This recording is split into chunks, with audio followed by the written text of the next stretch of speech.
ఈరోజు తెలంగాణ రాష్ట్రంలోని ఈ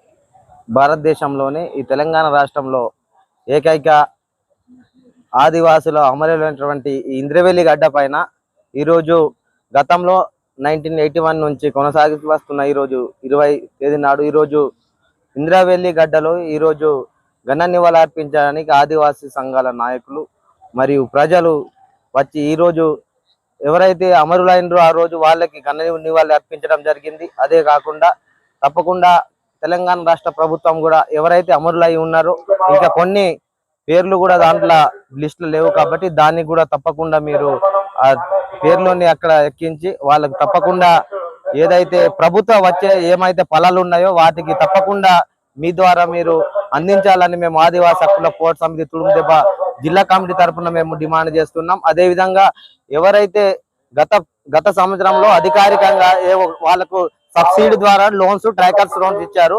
ఆ లోన్స్ లో కూడా ట్రాక్టర్ రిటర్న్ తీసుకోవడం జరిగింది.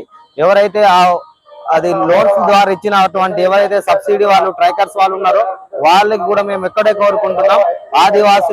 ఎవరైతే ఆదివాసులు ఉన్నారో వాళ్ళకి అయోమయాలకు గురి చేస్తున్నారు. ఇప్పుడు చాలా మంది ఎవరైతే 18-19 మంది ఉన్నారో వాళ్ళు మాకు చెప్తున్నారు. కాబట్టి ఒకవేళ వాళ్ళ కుటుంబాలకు అయోమయం చేసి వాళ్ళు ఏదో ఒక బెదిరించి ఏదో చేస్తే మేము కూడా చూస్తూ ఊరుకోము. మేము తుడుముదెబ్బ తరఫున హెచ్చరిస్తున్నాం.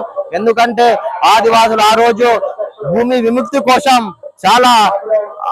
విముక్తి కోసము పోరాటేటువంటి గడ్డ. ఈ గడ్డలో అమరులైనరు కాబట్టి ఈ గడ్డల మేము ఇప్పుడు ఉన్న తరం ఇంకా రాబోయే తరానికి కూడా అందించాలని మేము ఈ రోజు ఇక్కడ ఇంద్రవెల్లి రగల్ జెండా ఇక్కడ ఈ గడ్డ పైన మేము హెచ్చరిస్తున్నాం. తెలంగాణ రాష్ట్ర ప్రభుత్వం అదేవిధంగా కేంద్ర రాష్ట్ర ప్రభుత్వాలు కూడా ఎవరైతే అమరులైనటువంటి కుటుంబాలు ఉన్నాయో వారికి వెంటనే ఆదుకోవాలని మేము ఈ రోజు 2026 ఏప్రిల్ 20 ఈ రోజు మేము ఇక్కడ రగల్ జెండా ఇంద్రవెల్లి నుంచి మేము హెచ్చరిస్తున్నాం.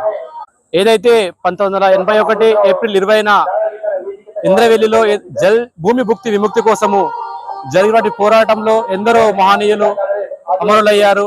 వారి నెత్తుడి జ్ఞాపకం ఇప్పటికీ ఒక చేదు జ్ఞాపకంగా మిగిలింది.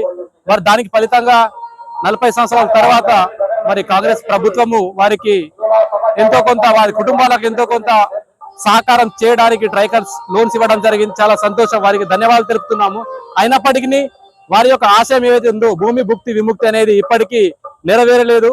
ఆ భూమి భుక్తి ఇప్పటికీ మా దగ్గర భూమి కోసము మరి గిరిజనులు పోరాడుతూనే ఉన్నారు, విముక్తి కోసం కూడా పోరాడుతూనే ఉన్నారు. కాబట్టి ఏవైతే వారి యొక్క ఆశయాలు ఉన్నాయో ఆ ఆశయాల కోసము ఆదివాసీ హక్కుల పోరాట తుడుముదెబ్బ తరపున మేము ఎల్లప్పుడూ నిరంతరం పోరాటం చేస్తూనే ఉంటాము. ఆ హక్కులు సాధించే వరకు పోరాడతామని ఈ సందర్భంగా తెలియజేస్తాం. ఏప్రిల్ 1981లో జరగవలసిన సంఘటన జరిగింది. ఆ రోజు భూమి విముక్తి కోసం ఆదివాసీ అమరవీరులు అయ్యారు. ఇప్పటికీ 45 సంవత్సరాలు అయినా కానీ ఇప్పటికీ ఆదివాసీ అమరవీరుల యొక్క ఆశయాలు కొనసాగిస్తామని కేవలం 20 ఏప్రిల్ రాగానే నివాళులర్పిస్తూ ప్రజాప్రతినిధులు అధికారులు చెప్తూ ఖాళీ మాటలకే చెప్తున్నారు. కావున ఇప్పటికైనా 45 సంవత్సరాలు అయిన తర్వాత భూమి భుక్తి కోసం ఇప్పుడు ఆదివాసులు కావచ్చు అనేక గిరిజన గ్రామాల్లో పట్టాల కోసం కోరు చేసే భూములకు పట్టాలు లేవు. ఇప్పటి కూడా ఏవైతే ఇంద్రవెల్లి ఘటనలో అమరులైన ఆశయాలని ఇప్పటి కూడా నెరవేర్చలేదు ప్రభుత్వం. ఇప్పటికైనా ఈ తెలంగాణ ప్రభుత్వం వెంటనే ఏవైతే ఇంద్రవెల్లి ఘటనలో అమరులైనారో వాళ్ళ యొక్క ఆశయాలను కొనసాగించాలంటే వాళ్ళ యొక్క ఆశయాలను నెరవేర్చాలంటే ఆదివాసులు పోటు చేస్తున్న భూములకు హక్కు పత్రాలు కల్పించి ఆదివాసులకు స్వచ్ఛ సౌనత్వం కల్పించి అభివృద్ధికై దృష్టి సారించాలని ప్రభుత్వానికి మేము ఈ సందర్భంగా తెలియజేస్తున్నాం.